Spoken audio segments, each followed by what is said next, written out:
Hello, today I will give you a review of a risk management plan of our group and list which parts did well and some omitted information. This is my outline, and I will review it from three main aspects.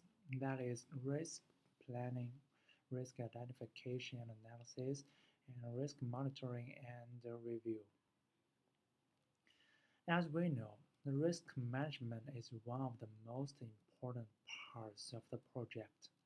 Every project can encounter some risks, certain or uncertain, and these risks can affect the timelines of the delivery and the quality of the product. So a good risk management plan can consider enough risks and corresponding strategies to avoid or minimize the risks to ensure the successful delivery. Overall, our risk management plan is not completed. Some information is omitted, and I will explain it from the following aspects. The first one is risk planning. In this part, some information is omitted. Team accountabilities, roles and responsibilities for the management of risks are now defined clearly, and the rules or mechanism of managing risks are now completed. Only risks recording included, risk identifying, monitoring, and others are omitted. Furthermore, the plan for communicating those rules to the team are now defined clearly. However, the following are well included. In our risk management plan, the risks are classified as four main aspects: team management, hardware, software, and others. And in those parts, each specific risk is defined clearly.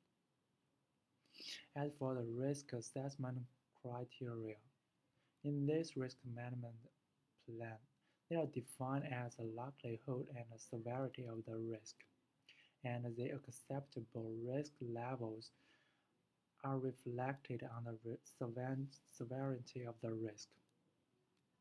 Furthermore, for each specific risk, corresponding mitigation and contingency plans are provided. Then is risk identification and analysis. In this part is acceptable.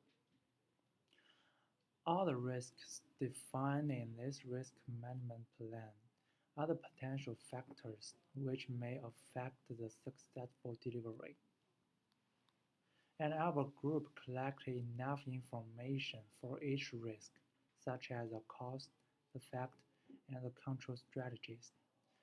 For each specific risk, the cost and the effect on objectives are defined clearly, and some certain events are also mentioned, like the weather. In this risk management plan, the risks are classified by affected areas,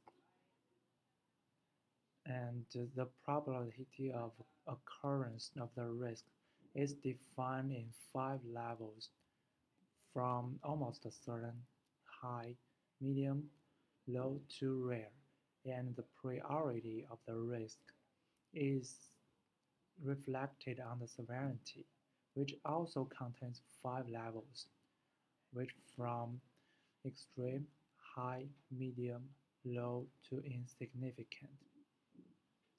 The risk with the highest level of severity should be addressed first. What omitted in this part are the following things.